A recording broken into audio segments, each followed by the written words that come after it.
Maybe humor. That idea. All right, Shalom. First and foremost, I want to give all praises, honor, and glory to Yahweh, Bahasham, Yahweh Shai, Bahasham, Racha Kodash. Double honors to the elders and the apostles of Great Millstone, and peace and blessings to the elect. And this lesson is going to be, as you can see in the title, story, um, 1 Samuel chapter 1. And through the Spirit, I was just reading the book of 1 Samuel, the first chapter, and I wanted to go into the a few chapters in here, but for today, just the first chapter, because as you have, of course, you have brothers and sisters that have been in the truth for a while, so some of these things are, you already know these things, but going back into the story and reading through the chapter and highlighting certain points, for newcomers or newer brothers, as you're going through these different chapters, it'll be good for you to listen and see, because when you first come into the truth, yeah, you read the different scriptures, you get the story of it, but there's different spiritual aspects, within these chapters that sometimes it can just be glanced over, unless pointed out to you, then you really see and put that significant emphasis on it, so. And it also, it'll also show you how, as you're going through the scriptures and you're reading through, how you should be looking at certain words and looking into certain things to make sure you're getting the full picture, because when you read, you can read a whole chapter, but the scriptures say, with all that getting, get understanding. Because if you read the whole chapter and you don't understand what you're reading, then what you're not really gaining, the proper nutrition from it. It's like getting a piece of broccoli to say that you want to eat healthy, but then you dip it in barbecue sauce and this I don't know, all these types of sauces and all these things, and fried, and you're gonna take away from the whole point of eating the broccoli in the first place. So it's the same thing. If you're reading but you're not getting out the understanding of what you're reading, then of what you're not really getting the point of it. So this is the book of 1 Samuel chapter 1, verse 1.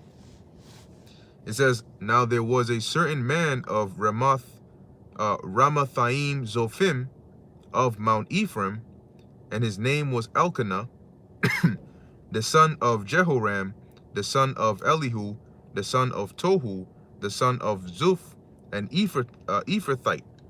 Now, when you look up the word Ephrathite in the blue letter, they'll tell you a descendant of Ephraim, somebody living in the land of Ephraim. Now, according to the book of First Chronicles, I believe it's in the 6th chapter, so it tells you that Elkanah was a Levite. He came from the line of Levi, so was Samuel, because Samuel's father was Elkanah. However, they just happened to be living in the land of Ephraim, because remember that Levi, the tribe of Levi, were given portion, like Levitical cities, within the various lands of the different tribes. Okay. So it says here, verse 2, "And he had 2 wives. The name of the one was Hannah, and the name of the other Peninnah. And Peninnah had children, but Hannah had no children." So, number one, it was letting you know that he had 2 wives, which there was nothing wrong with that. All right, it was permissible. It's not breaking the law to have multiple wives. That was a part of the biblical, the custom of the Israelites. Now, the word Hannah in the Hebrew is Chana, which goes back to the word Hanan, which means grace or gracious. Like you have John, the name John, Yahweh Hanan, he has graced, or pretty much along those lines. So Hannah means grace in the Hebrew, Chana, not Hana, Chana. So it says here, and I believe Peninnah means jewel. At least that's according to the blue letter. It means jewel. So here Peninnah had children, but Hannah didn't. And it says in verse 3, "And this man, Elkanah, went up out of his city yearly to worship and to sacrifice unto the Lord of hosts in Shiloh. Now Shiloh was located in, I believe, in Samaria, and prior to Jerusalem, Shiloh was the place of worship, where the Ark of the Covenant was and where the tabernacle was. Okay. So it says here, so Elkanah went up yearly to go and worship there and sacrifice. It says here, and the two sons of Eli, which Eli was the priest at the time, Hophni and Phinehas, those were his two sons, the priests of the Lord, were there. And when the time was that Elkanah offered, he gave to Peninnah his wife and to all her sons and her daughters portions, because they would offer that, they would come with their offering. All right. Sometimes when you read in the book of Leviticus and Exodus, there are different kinds of offerings. You had gift offerings, peace offerings. So, and for some in particular, you would offer it, but you would also be able to eat a portion of it. I believe the peace offering, or the Thanksgiving, which I believe was the peace offering, would have to be eaten within the first 2 days, if I'm not mistaken. But any time after that, you couldn't eat it, either the first 2 or the first 3 days. But nevertheless, they would go up. He would give a portion to Peninnah and her children. It says, but unto Hannah he gave a worthy portion, for he loved Hannah, but the Lord had shut up her womb. So she was barren, which goes to show you that pregnancy is of the Lord. You can release release the Kraken into a woman as many times as you want. I'm not advising this. I'm just giving an example. All right. Don't nobody go do something and come in. But Bakar said that you could. No. All right. I'm saying that in a situation, if a man releases the Kraken, which is another way of saying he ejaculates into a woman, yes, the natural thing is the sperm goes, reaches the eggs, the ovaries, whatever, the eggs. I'm not an expert on that. It gets through, it starts to fertilize, the woman gets pregnant, all of that good stuff happens, right? That is controlled by the Lord. So now I can't tell you the details of what the Lord has happened, but according to the scriptures, the Lord can shut up a woman's womb, which means that though a man may go in onto her and release seed in her, she will not get pregnant. Okay? Because the Lord has shut up her womb. He has made it where she cannot get pregnant. Whatever's happening, whether the sperm cannot, fertilize with the egg, or I don't know, whatever it is, the Lord does something to where she can't get pregnant. So when a woman gets pregnant, that is of the Lord. So the Lord can say, look, you may have done this, but I'm not going to have that. I'm not going to have it go anywhere, because it's all up to the Lord. So it says here, so in this case, the Lord had it to where he shut up Hannah's womb. So no matter how many times she laid with Elkanah, she wouldn't get pregnant. And this time, that's, people rejoice. Pregnancy scare, they call it. But in the ancient world, women were very sad, and sorrowful, because having children was a blessing. So not being able to have children was likened onto like a curse, So it goes on and it reads, verse 6, and her adversary also provoked her sore. And that was what's her name? Peninnah. Because adversary means one that's against. Okay? It says here, provoked her sore for to make her fret.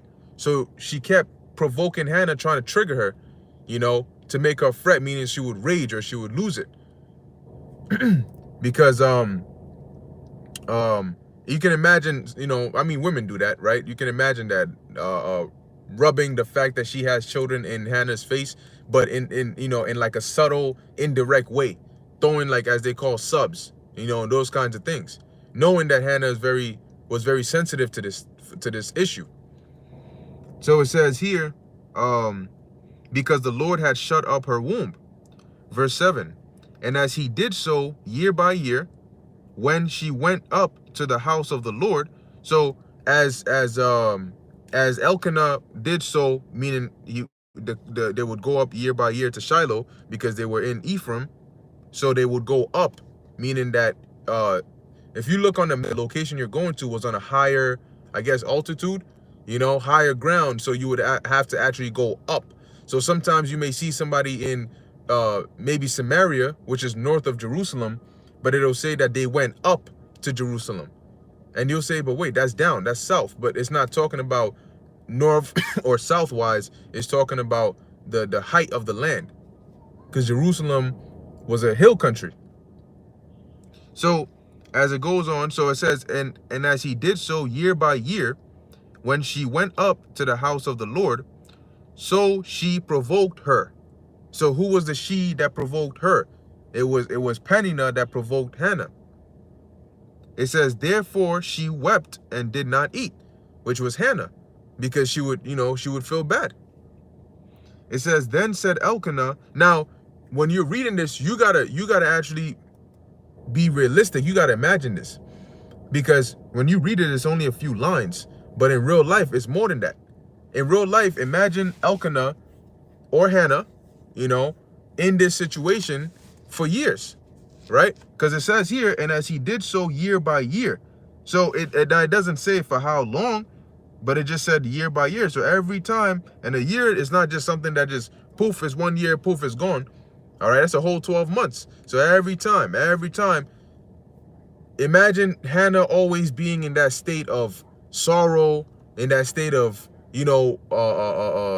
not really, happy, because she's living with her husband Elkanah and his other wife Peninnah. She has children, and so you got to see that, right?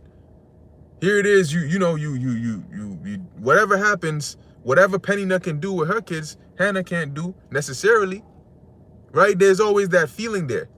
So every day, no matter what it is, at some point you'll see her in that like sorrowful mood. Okay? So that's a lot to deal with. But as it says here, verse 8, then said Elkanah, her husband, to her, and he was hurting because it said that he loved her. Likely he loved her more than Peninnah. But she was the one whose womb was closed. And of course, seeing somebody you love in a state of whether you call it depression or sorrow, it doesn't make you feel good. It brings down your mood. So it says here, then said Elkanah, her husband, to her, Hannah, why weepest thou? And why eatest thou not? See? So here it is. We're here, we're here to eat and do this offering is a good thing, but she's crying, she's not eating. Right? So it says, and why is thy heart grieved? Am not I better to thee than 10 sons? So, obviously he knew that it was a rhetorical question because he knew why she was grieving, but he's saying like, we see what the situation is, but I'm here, Am I not, okay, you can't have a child, but that's not the end of the world. That's why he's saying, am I not better to thee than 10 sons?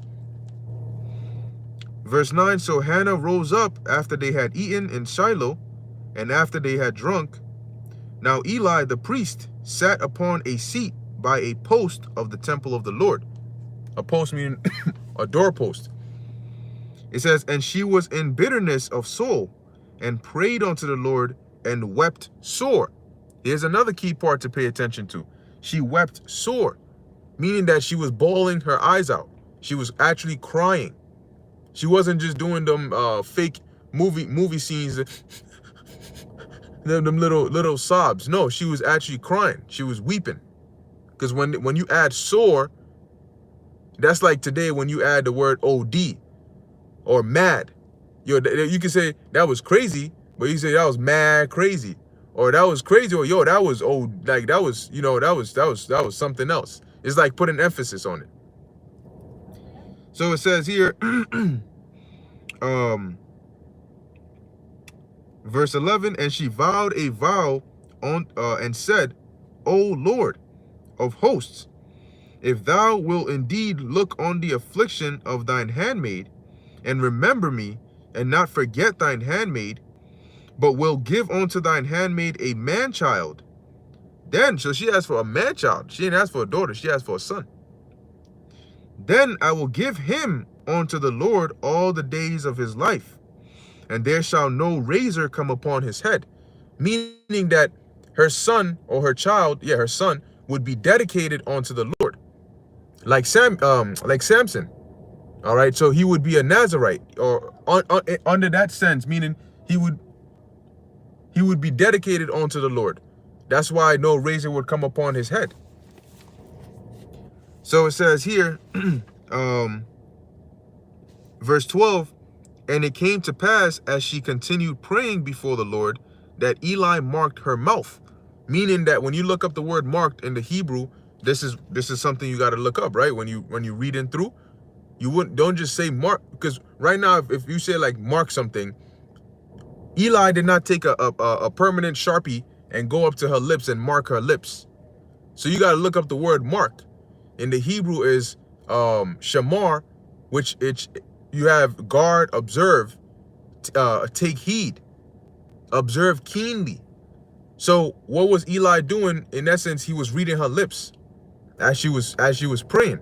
He was looking at her mouth and how it was moving, and it'll tell you why. It says here, now Hannah, she spake in her heart, meaning that she was praying in her mind. You know that voice in your head when you say something in your head but you don't say it out loud? Or sometimes you may be praying but you're not actually saying the words, you're saying it in your mind, but you're mouthing it with your lips. So that's what Hannah was doing. It says, now Hannah, she spake in her heart, which is the Hebrew word for heart is lab, which is your mind. So she was praying in her mind, only her lips moved, but her voice was not heard. See? So she was praying in her mind. Imagine saying the Lord's Prayer, right? Abanawa Shabbat Shemayim, but you're only moving your lips, but you're actually saying it in your head. You know? So that's what she was doing. It says here, only her lips moved, but her voice was not heard. Therefore, Eli thought she had been drunken. So that's why he was observing and looking at how she was moving her lips, and he thought that she was drunk. It says, and Eli said unto her, how long wilt thou be drunken? Put away thy wine from thee. And Hannah answered and said, no, my lord, I am a woman of a sorrowful spirit. I have drunk neither wine nor strong drink, but have poured out my soul before the Lord. Count not thine handmaid for a daughter of Belial. And Belial means basically worthless, right? Low life. Because when you look up the word Belial in the Hebrew is I believe it's Bala Ya'il or Bala'il. But anyway, it's basically two words. It's a compound word. You have Balaya, which is without or not, and then you have Ya'il, which is gain or profit or worth. Okay, so to be without worth or without gain, in essence, you're worthless. That's what Belial means. So, and she's saying that meaning like, you know, if you look at some of these women here that live a ratchet life, they just party and get drunk and do stupid things, they would be daughters of Belial. Okay? So Hannah was saying here that no, that's not her. She's not that type of person. She wasn't drunk and just, drunk. If somebody's drunk, they say things that don't make sense, slurred speech. That's not what she was doing. But she was actually praying. So it says here, for out of the abundance of my heart, where am I at? Whoa, Salakia. Let me try to find where I'm at right now. For out of the abundance of my complaint and grief have I spoken hitherto. Then Eli answered and said, go in peace, and the Lord power of Israel, and the power or God of Israel, grant thee thy petition that thou hast asked of him. And she said, let thine handmaid find grace in thy sight. Interestingly enough, her name means grace. It says, so the woman went her way and did eat. So in essence, like I was saying, her name means grace. Hannah in the Hebrew for Hannah means grace. All right. So it says here, where are we at? Yep. Verse 18. And she said, let thine handmaid find grace in thy sight. So the woman went her way and did eat, and her countenance was no more sad. Now, why was her countenance no more sad? Why did she now go and she was in a better mood? Because Hannah had faith. If Hannah didn't have faith, even after her prayer, even after being told what she was told by Eli, she would still be in that sorrowful mood, because she would still be looking at the problem as existent. But she had faith. And what the faith did was it gave her the comfort that now that she has prayed, the prayer has been heard. So she need not worry anymore. Action is being taken for her. So that faith comforted her, and that's why it says that her countenance was no more sad. Her countenance meaning her appearance, her face, her mood, all of that. Verse 19, and they rose up in the morning early and worshipped before the Lord, and returned and came to their house to Ramah. So they were in Shiloh for a couple of days. So that means clearly there would have to be places that you could dwell. And then afterwards, when they went back, they went back home, it says, right? And they came to their house to Ramah, and Elkanah knew Hannah his wife, and the Lord remembered her. Now, Elkanah knew Hannah, right, his wife, does not mean that he sat down and started asking her personal questions to find. She was his wife. He already knew who she was. But when it says knew, means that he laid with her. He had sex with her. Okay? Sometimes the scriptures refer to it as that.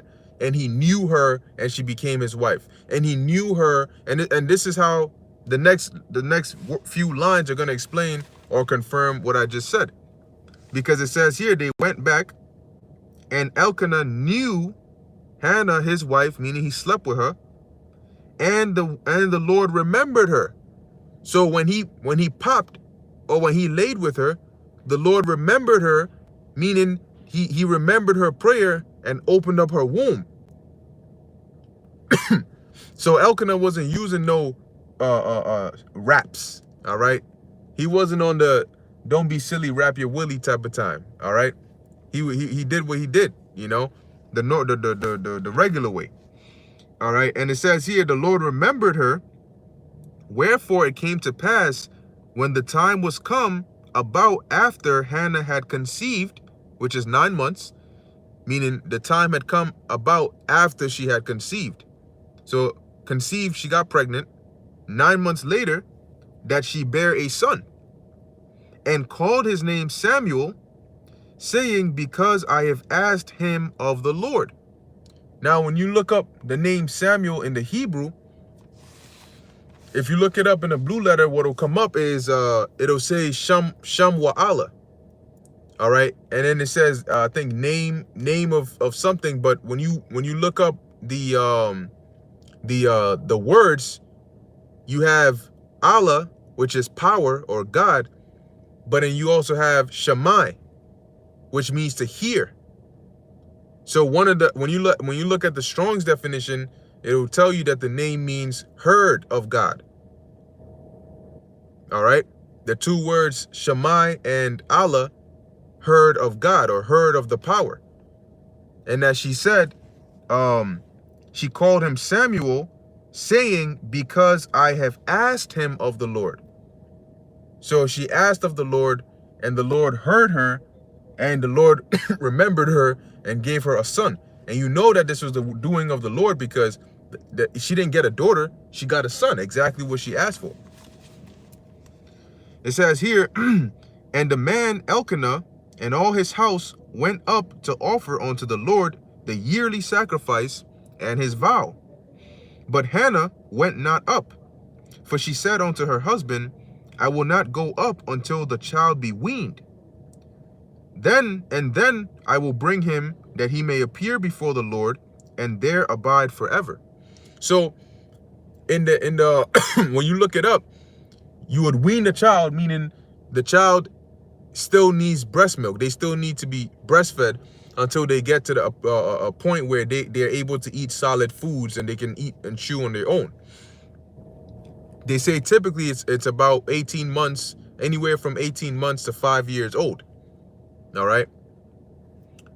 So it says here, so Hannah was saying for the period of length that she would be weaning Samuel, she wouldn't go up. Neither would she take him up for the yearly sacrifice until he was weaned. It says here, and Elkanah, her husband, said unto her, do what seemeth thee good. Tarry until thou have weaned him. Only the Lord established this word. So the woman abode and gave her son suck, breastfed him, until she weaned him. Verse 24, and when she had weaned him, she took him up with her with 3 bullocks and 1 ephah of flour. Ephah is a measurement. Like today we may say like 1 cup or 1 pint or 1 whatever. Ephah is a measurement. So 1 ephah of flour and a bottle of wine, and brought him onto the house of the Lord in Shiloh, and the child was young. So he would have to be anywhere between 2 to 5 years old, you know, or 2 to 4 years old. So it says, and they slew a bullock and brought the child to Eli, because he was a priest. And she said, O my Lord, as thy soul liveth, my Lord, I am the woman that stood by thee here, praying unto the Lord. For this child I prayed, and the Lord Yahweh hath given me my petition, which I asked of him. Therefore also I have lent him to the Lord. As long as he liveth, he shall be lent to the Lord, and he worshiped the Lord there. And that's the end of 1 Samuel, the 1st chapter. All right. But yeah, that was basically, you know, the birth of Samuel, you know, the story of it. Okay, but it goes to show you the faith that Hannah had. So Hannah was a good woman. You know, she had faith, you know, and the Lord rewarded her faith and blessed her with a son. Okay? But like I said, I mean, Lord willing, I'll try to go into more chapters, you know, as the spirit permits. You know, I can't say that every single day, you know, I'll do a chapter on 1 Samuel, but as the spirit permits, Lord willing, I'll try to get through the different chapters and just, you know, just read through it and just highlight certain points, you know, so that if you're unfamiliar with the story, or there's certain parts you may have been confused about as you're going through it, there's certain spiritual aspects that take place that can be highlighted, certain words that you can look into, so you can really get all the meat off that bone, as we say. All right. But anyway, with that, I'm gonna end it here. Lord willing, that was edifying to the elect. In closing, I want to give all praises, honor, and glory to Yahweh, Bahasham, Yahweh Shai, Bahasham, Racha Kodash. Until next time, Shalom.